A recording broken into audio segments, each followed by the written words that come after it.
in the hood here. We're heading over to Garage Mahal, which is just a few hundred yards over that way. We are almost there. Right. And the reason we're going over to Garage Mahal, well, first of all, we're out looking at Halloween decorations because it's that time of year, and there's all kinds of pumpkins and Halloween decorations and jack-o'-lanterns and ghouls and stuff. But we're actually heading over to Garage Mahal. It seems that a model railroad just sort of appeared. Like Batfink. Like Batfink. 1 minute it wasn't there, and then suddenly it was like, oh, look what we just found. A complete railroad. Complete railroad. Accidentally. So check this out, the accidental railroad at Garage Mahal. Well, if you've been following the show, then you know about Garage Mahal. We started this, over 2 years ago as the ultimate modeling shop. The shop portion of the garage, which you see here, is pretty much done. But we are not yet building any models because we passed a general rule that says no model building until the whole thing is up and working correctly. Here on the shop side, the only thing not working correctly is the steampunk 3D copy machine, which we fired up the other day, and well, fire came out of an orifice that isn't supposed to have fire coming out of it. So I've ordered parts from New York, I think, somewhere on the East Coast anyway. We've been working for the last 10 days or so, putting lights in the various railroad lanterns around the shop. Everything in the shop is lit with either LEDs or neon. A handful of lights are neon, and two, count them two, are incandescent bulbs. There are no fluorescent lights anywhere in the building. I don't like fluorescent lights. Anyway, with every single light turned on in the entire shop, the pole is under 200 watts. Now, over on the garage side of the shop, where 2 cars will live, we are also building benchwork for a 120.3 scale railroad, seen here. Only the benchwork has gone in. This is just some flex track laying on there. This will be the Locomotive Shops. Notice the beautiful backdrop which we have started here.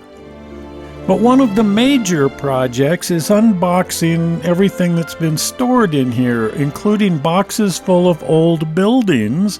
These were buildings left over from 2 model railroads that the O-scale guys built that we were forced to dismantle years and years ago.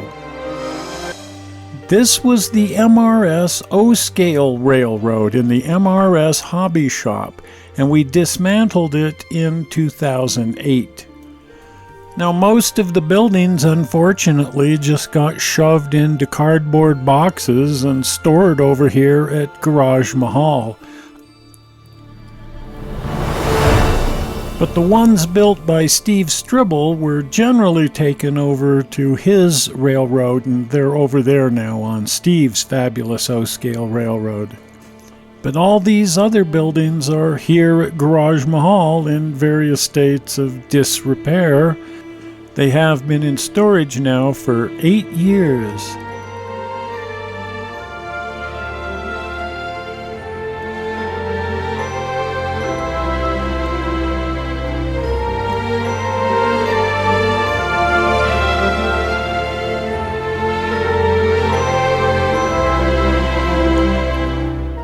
I tend to get rather melancholy every time I look at these old pictures.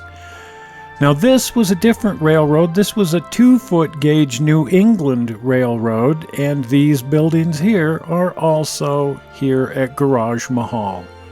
Now, all of these buildings are scratch-built by this man here. This is Al Badham, and he's been on the show a few times. He builds those excellent pine trees, but as you can see, he's one heck of a scratch builder of structures as well.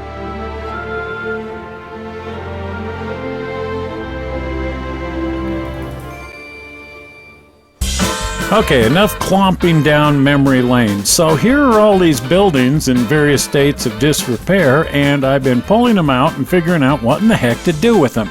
And I've just been setting them on the benchwork and the shelf, and I decided to come up with a track plan here and turn the upper shelf into a railroad. It was starting to look like a railroad with all those buildings sitting on it, and I thought, well, there it is. It's a railroad, and I just couldn't help but moving things around and arranging things and figuring out just what in the heck I wanted to do. And I talked to Al, and I said, I want to turn it into another railroad. And he said, well, okay, whatever you want to do, I guess.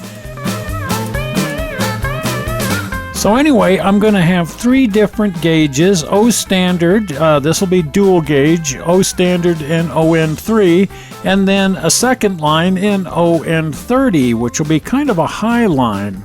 Now, yes, this violates the rule of no modeling, well, sort of, because I'm not actually building any models, I'm just sort of hijacking some models.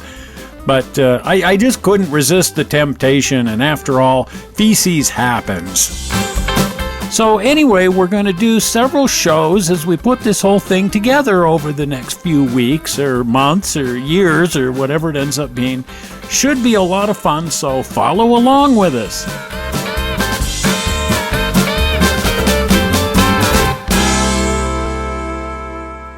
Well, and that's how a railroad accidentally appears. It was amazing. It was amazing.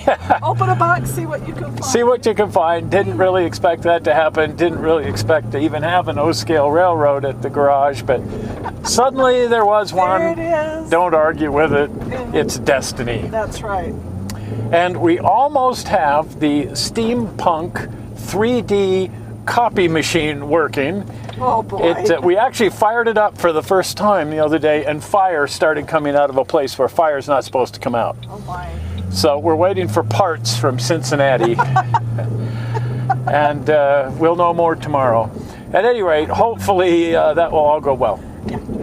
Well, if you haven't been over to the channel, do get on over to the channel. And of course, you want to subscribe while you're on the channel, because that would be the cool thing to do.